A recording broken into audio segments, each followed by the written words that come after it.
how they focused on the essentials of modeling. So, natutunan nilang magandang asal.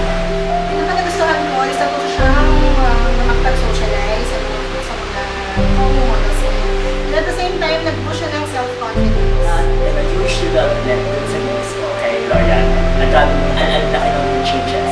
So, I'm happy about it. Tinuloy sila how to be a rank model, personality development, the personal skills development. He really did improve in runway walking and the way his picture has been taken, so he knows where to look at and how to project. Best improvement is nag-girl kita siya kasi before nag-body siya. At ang posture niya, umayos, yun, posture and natuto siya mag-ayos. Confidence and being knowledgeable enough to be on the spot.